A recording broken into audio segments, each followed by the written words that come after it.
روز باش هوالین هجا تماشاوان رومت سر اکران آروار تیوینه هیویدارم هم باشن و هر وها هیویدارم کو هنج آروار تیوی ره بونه آبونه هوالین هجا ایرو درباره کنفرانسا اولکاریا جهانی یا مونی هده خازم چند گوتنا بیجم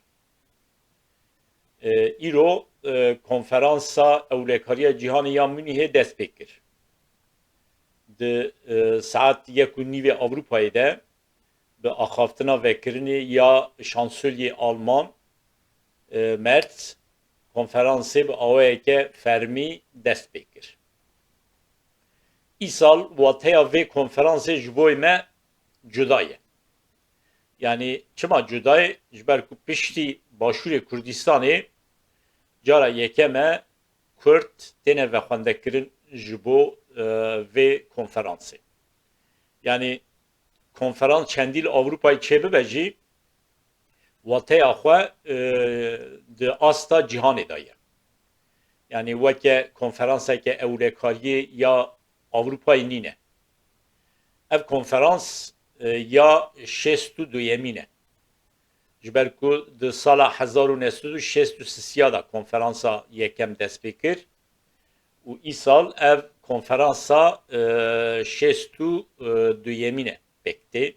Her salı cari de meha sıbatede de nive meha sıbatede ev konferans le bajari Münih'e bajari Almanya le eyaleta Bavyera bekti.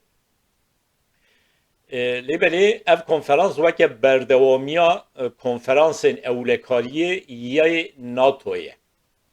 Bezanin de sala 1949 da NATO hatiye avakirin ve bir benim bir axwa ku Türkiye'ci ve ke velateke damezrendere yecboy NATO. U ji sala 1949 şundeci her salı careke NATO'ya konferanseke evlekariye çedikir. Lebeli teni endamı NATO'ya beşlardı bun. Di sala 1963 da NATO'ya biryar da ku ev konferans ne de bin sivana NATO'ya da çebe derve sivana NATO'ya u taybetici ve demi edi Almanya pişti şerri cihanı ye dünya şunde peş ketti bu Almanya'yı bajari Münih'e biryar dedin ku her salı careke de mehasıbatı da ev konferans bekware. Saziyeke sivil ve konferansı esas tenzim dike. Lebeli ev sazi de bin sivana wezareta kari derve ya Almanya'yı daye. Yani kesi ku jiboy ve konferans etine ve xwendekirin der ve gotina eri ya wezareta kari der ve ya Almanya nine. Yani Almanya ki bixwaze ew kes tê vexwendekirin. Welatê ku Almanya nexwaze ew nayên vexwendekirin. û her salê careke ji heftê heya sed heta îsal tê gotin ku nêzîkê 120 welat beşdarê vê konferansê dibin. Yani ji heftê kemtir nebiye di dîroka konferansê de ji heftê welatî kemtir beşdarê vê konferansê nebûne ji heftê heya sedî çûye îsal bi taybetî tê gotin ku 120 welat beşdarê vê konferansê dibin. Heman nîzikê sed hev serokên welata wezîrê karê derve û serokwezîr beşdarê vê konferansê dibin. û ji welatê din jî cihin welatan jî yani yê ku weke serok weke em bêjin wezîrê karê derve yan jî serokwezîr beşdar nebibin jî ji aliyê cur ve cur rayedaran vat têne temsîl kirin. Mesela îsal ji Tirkiye wezîr an jî serokwezîr beşdar nebûye. Ez bawer dikim dewleta Tirk belkî jî dizanibû ji Rojava, Mazlum Abdî û İlham Ahmed beşdarî vê konferansê dibin ji ber vê yekê jî belkî د آستا جور ده بشداری وی کنفرانس نبونه. لبلی ابراهیم کالن وکه سروک استخباراتی بشداری وی کنفرانس بیه و هر وها وزیر کاروبار آبوری محمد چیمشک جی بشداری وی کنفرانس بیه.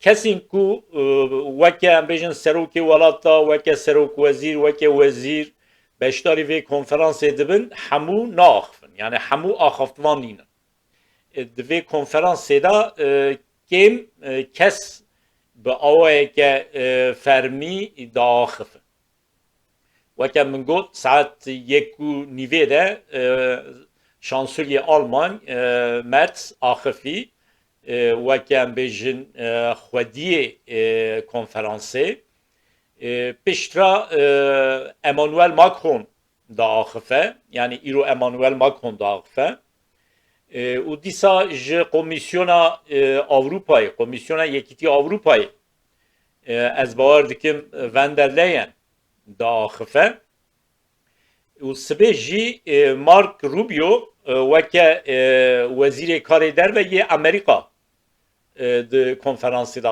آخفه حتی yani جبوی سبه تی گوتن که مارک روبیو وکرنا کنفرانسی دکه yani ایرو şansölye Alman Merz ve konferansı axaftına vekirne kir. Mark Rubio jî sibê di saat nehê sibê de di weke axaftına yekem ya roja duyem ya konferansê de axife tê gotin ku Mark Rubio jî vekirina roja duyem ya konferansê dike. Divê bêzanîn ku yani piştî ku cara dudiya Donald Trump ya serok Amerika de konferansın Münih'e de de konferansa evlekariye cihanı ya Münih'e de her dem nakoki de navbera Avrupi u Amerikiyan da derdikebe. Sala parji, sala beri uji axaftinin kuji aliye Avrupiya ve hatibun kirinç aliye Amerikiyan ve ne hatibu pejirandın axaftinin aliye Amerikan ve hatibu kirinç aliye Avrupiya var ne hatı bu pejirandın. Em dizanın nakoki navbera wan da heye. Hatta jivir çend rojberê Emmanuel Macron reportajeke da pir rojnameyên Avrupî tenê yê Fransana yê Avrupî دوی reportaja xwe da hevpeyvîna xwe da Emmanuel Macron dibêje eger Avrupa bi taybetî hêzeke xwe ya ewlekariyê çêneke Jivir heya 5 salê din mümkün e ku Avrupa nemîne jî. Yani ev gotina Macron'a ez bixwe bawer nakim ji ber ku yani yekîtiya Avrupa tenê li ser esasê ewlekariyê çê nebiye. Yekîtiya Avrupa li ser esasê pir xaleyên civakî çêbiye. Ji ber vî yekê jî yani xirabûna yekîtiya Avrupa wisa hêsan nîne. Tenê ji ber ku hêzeke ewlekariyê ya yekîtiya Avrupa tune nayê ku yekîtiya Avrupayê belav bibe. Lê belê Macron dixwaze mesaj bide. Macron bixwe jî dizane ku tenê ji bo meseleya ewlekariyê yekîtiya Avrupayê xirav nabe. Ama Macron berê jî dema cara yekem bu serokkomarê Fransa wê demê cara ewil behs kir ku divê Avrupa ji xwe re artêşeke çêbike. Yani daxwaza Macron heye ku Avrupa artêşeke xwe çêbike weke alternatîfê NATO'yê. NATO'yê weke alternatîf ji xwe re dît wê pêşniyaza Emmanuel Macron bi taybetî Amerîka. Amerîka jî mesaj da Awropiya got eger hûn dixwazin ji xwe re artêşeke çêbikin wê demê êdî pêwîstî bi NATO'yê tune. Pir welatên Awropî tirsiyan yani gotin eger Amerîka xwe ji NATO'yê bikişîne yan jî NATO belav bibe em Awropî tenê em ê nikaribin xwe biparêzin. Taybetî li hember metirsiya Rusyayê Awropî ditirsin ku wê nikaribin xwe biparêzin. Ji ber vî yekê jî ew pêşniyaza Macron ji aliyê pir welatên Awropî ve nehate destekkirin, nehate pejirandin. Tê diyarkirin ku Emmanuel Macron hê jî li ser wê nêrîna xwe ye hê jî dixwaze ku Awropî ji xwe re hêzeke ewlekariyê çêbikin. Yani artêşeke xwe taybetî ya evlekariye ji bo evlekariya Avrupa'yı çebikin. Çendi ji aliye pir welatên Avrupî ve ney pejirandin ısrar dike ku nerîna xwe li her derê bîne ziman. Ez bawer dikim îro jî Emmanuel Macron dema di konferansê de biaxive heman nerîna xwe wê bîne ziman. û sibê saet nehê sibê de jî em ê binêrin ela Mark Rubio weke wezîrê karê derve Amerîka çi bêje ji ber vê yekê jî îro ez vê weşanê çê dikim sibê êvarî jî bi Tirkî em ê dîsa li ser heman mijarê di Arwar TV'de bisekinin. Hêvîdarim kesê ku em bêjin Tirkî fêm dikin sibê jî me temaşe bikin. Evarên hêja ji başûrê Kurdistanê jî Nêçîrwan Barzanî hatiye vexwendekirin li Münîhê lêbelê Mazlûm Abdî û İlham Ahmed jî hatine vexwendekirin. Yani di serî de min got bi taybetî wateya konferansa îsal ji bo Kurda hineke cuda ye. Bêguman heya niha ji başûrê Kurdistanê rayadar beşdar dibûn weke Kurd lêbelê îsal bi taybetî vexwendekirina Mazlûm Abdî û ya İlham Ahmed hineke cuda ye. Çima cuda ye? Wezîrê karê derve yê Sûriyê Şabanî jî hatiye vexwendekirin. Lêbelê Mazlûm Abdî û İlham Ahmed weke rayedarên Sûriyê ne weke rayedarên Rojava hatine vexwendekirin. Tê zanîn ku di peymana siyê çile de peymana di navbera Rojava û Şamê de hatiye îmzekirin de êdî Rojava entegreyê Sûriyê dibe. Yani di serî de artêş yan jî em bêjin hêzên ewlekariyê yê leşkerî entegre dibin piştre jî hemû sazî û dezgehê xwe de dezgehên xwe ve Rojava û entegreyê Sûriyê bibe. Lêbelê niha Mazlûm Abdî û İlham Ahmed weke Kurdên Rojava vexwendeyê konferansa ewlekariya cîhanê ya Münîhê bûne. Serî de divê bê zanîn ku vexwendekirina Mazlûm Abdî ya İlham Ahmed ji aliyê Wezareta Karê Derve ya Almanyayê ve hatiye kirin. Yani min got ya çendî jî rêxistineke sivîl vê konferansê tenzîm dike ew rêxistin bê gotina Wezareta Karê Derve ya Almanya kesî vexwende nake. Eger Mazlûm Abdî û İlham Ahmed vexwende kirine ki kirine niha bixwe her du jî li Münîhê ne demek ki Wezareta Karê Derve ya Almanya siyaseta xwe ya derbarê Kurdan da guhertiye. Yan jî bi pêşniyaza hin welatên din yê Yekîtiya Avrupayê Mazlûm Abdî û İlham Ahmed vexwendekirine. Yani serî set merû nikarin bêjin ji ber siyaseta Almana İlham Ahmed û Mazlûm Abdî hatine vexwendekirin. Yani mümkün e Emmanuel Macron jî tê zanîn nêzîkatiya Fransa Kurda cuda ye. Mümkün e Emmanuel Macron jî pêşniyaz kiriye gotiye Mazlûm Abdî û İlham Ahmed jî vexwende bikin û bi wî awayê Wezareta Karê Derve ya Almanya her du Kurdan Kurdên Rojava vexwende kirine. Çima gelo Mazlûm Abdî û İlham Ahmed hatiye vexwende kirin? Yani berî her tiştî çi tê heşê mirova hebûna terorîstên Daişê li ser axa Rojava. Yani hêjî li ser axa Sûriyê taybetî li ser axa Rojava girtiyên Daişê hene. Zindanên ku têda girtiyên Daişê têda ne hene. Yani çendî jî zindana Hol ji aliyê Amerîka ve hate valakirin ew girtiyên Daişê ji wê derê birin Iraqê jî hê pir girtiyên Daişê tevî malbatê xwe ve li ser axa Sûriyê ne û hinekê wan jî heta merût karin bêjin pirê wan jî li ser axa Rojava ne û dibin parastina hêzên yani Qesedê de ne. Qewetên Sûriya Demokratîk de, hêzên Sûriya Demokratîk de ne. Ji ber vê yekê jî Avrupa hê jî di wê derbarê de wateyeke mezin dide hebûna hêzên ewlekariyê yê Rojava. Lêbelê از باور دکم تنه جبر وینینه مظلوم عبدی و ایلهام احمد هاتنه و خوانده کرن yani جور شون دجی دوی لسر آخا روجاوا لسر آخا سوریه لدج مترسیا داعشی شرکه بمشاندن از باور دکم Avrupa'ya به تایبتی جبر وی یکی مظلوم عبدی و ایلهام احمد و خوانده کرنه yani بگومان جبو ما کردا واتیا خواه گرینگه دو هف کرد به ناو روجاوا بشدار وی کنفرانسی بونه لیبلی Avrupa'yı به تایبتی جبو اولکاریا خواه وان و خوانده کرنه yani Avrupa'yı da aliye ki da جبو اولکاریا خواه وان و خوانده کرنه aliye din da jی جبر اولکاریا خواه به جی گرانیه ددن خویان کو او گرانیه ددن هبونا کردان لسر آخا روجاوا yani bu avajı diye em fem bikin.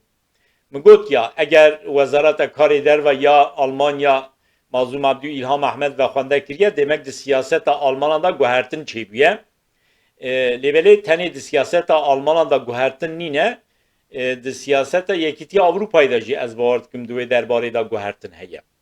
Yani taybeti dema şerle hember taxin Kurda Eşrefiye Şeyh Maksud Çebu Avrupi bedengman lebeli beşra medit ku lehmud deverin cihani Kürt rabun serxwe helwesteke ciddi nişandan u ev bu sedemi ku cihan jî hêza Kurdan ji nêz ve bişopîne û cihan neçare bi taybetî Avrupî neçarin ku hêza Kurda li ser axa Sûriyê ji xwe re weke müttefîq bibînin. Newlo be bi rêya heteşê ew nikarin metirsiyat yan jî xeteriya Daişê tune bikin. Ancak bi hebûna Kurda, bi qeweta Kurda wê bikaribin li dij metirsiya Daişê, li dij xeteriya Daişê bitêkoşin. Ez bawer dikim xala herî serekek û bûye sedem Mazlum Abdî û İlham Ahmed hatine vexwendekirin ev e. Lêberê Kurd jî divê bizanibin vê hêza xwe bikar bînin.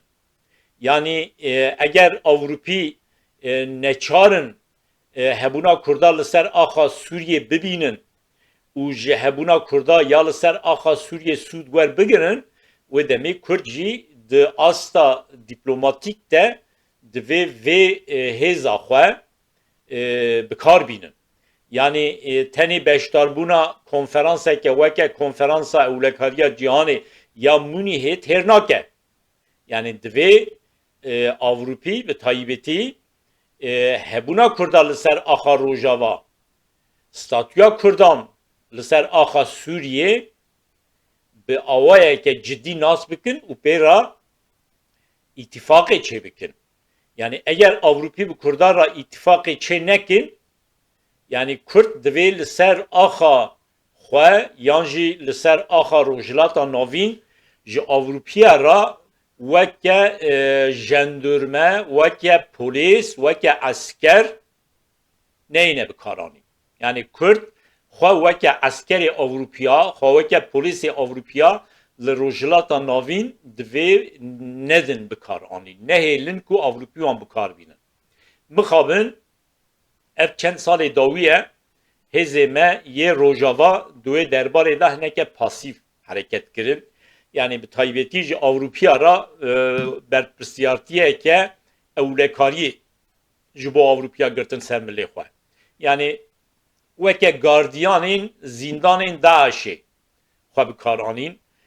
Halbuki bi awayeke din dikaribûn bi Avrupîya ra pazarê bikin bi xebatê xwe yê dîplomatîk eğer wilo biba bêguman ew şerê qirêj ku li hember Kurda li Helebê hate meşandin nedihat meşandin yan jî Avrupî li hember wê şerê qirêj bêdeng nediman. Hevalên hêja yani dê bizanibin ku êdî Avrupîya jî êdî Amerîkiyan jî cîhan jî her ku diçe wateya hebuna Kurda ser axa rojilata navîn ji nêz ve dişopînin. Eger em Kurd nava xwe de dîsa ez dixwazim behsa yekîtiya neteweyî bikim. Nava xwe de yekîtiyeke xwe çê nekin. Yani yekîtî berê her tiştî di nava parçeyan da divê çê bibe. Mesela hêzên me yê Başûrê Kurdistanê nava xwe de yekîtiyê çê bikin. Hêzên Rojava nava xwe de yekîtiyê çê bikin. Hêzên Bakur nava xwe de yekîtiyê çê bikin. Hêzên Rojhilat nava xwe de yekîtiyê çê bikin. Piştre jî têkiliyên xurt di navbera Başûr û Rojava da, di navbera Başûr û Bakur de, Rojava û Bakur de û her wiha Başûr û Rojhilat, Başûr û Rojava, Başûr û Bakur, Rojava û Bakur û Rojava û Rojhilat werhasıl navbera hemû parçeyên Kurdan da têkiliyên xweş hebe. Ez niha nabêjim divê yekîtî di navbera Başûr û Rojava da hebe. Yani yekîtî di navbera Başûr û Rojava da dema çê bibe, ew dibe sedemên sînorên fizîkî. Em dizanin ku rewşa niha ya rojhilata navîn, rewşa niha ya hêzên cîhanê ji vê re destûr nabe. Lêbelê kes nikare astengiyê çê bike ku Kurd bi xwe di nava xwe de têkiliyên xweş çê bikin, li ser esasên têkiliyê xweş, baş û biratiyê tev bigerin. Mesela Kurdên Başûr û Kurdên Rojava di nava xwe da têkiliyên baş çê bikin.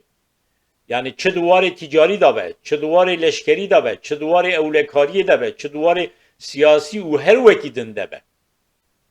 Têkiliyên baş bimeşînin, kes nikare ji wan re bêje çima hûn têkiliyên baş nava xwe de wiha dimeşînin.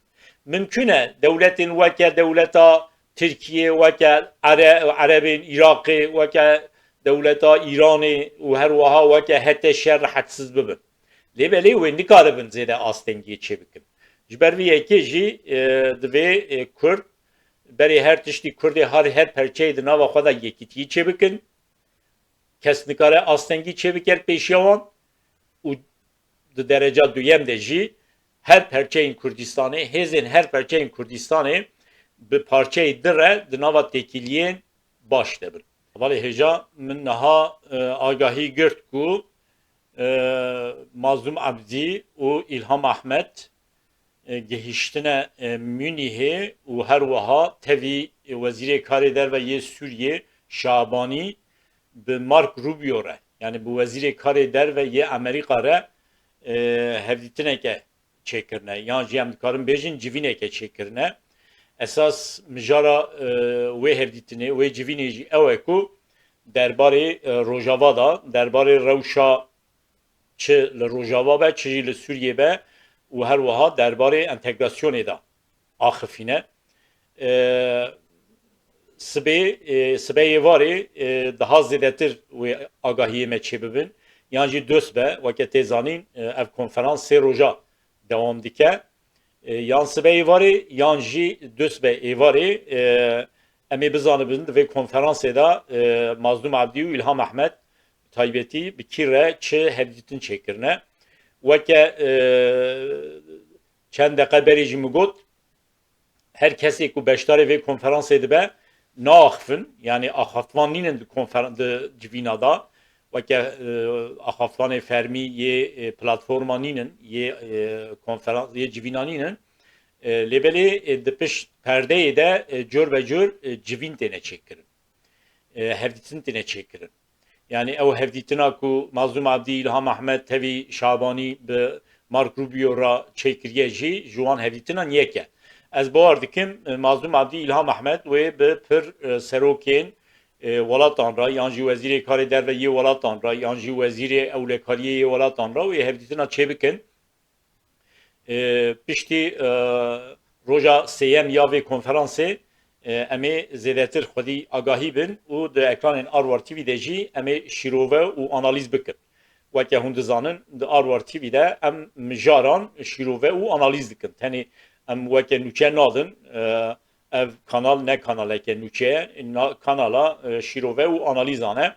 Hevalên hêja temaşevanên bi rûmet ام گهیشتن داویا وشانا ایرو جارek edin ez dixwazim ji we hêvî bikim ku ji bo Arwar TV bibin abone heya weşanek edin bi min xweşî re silav û rês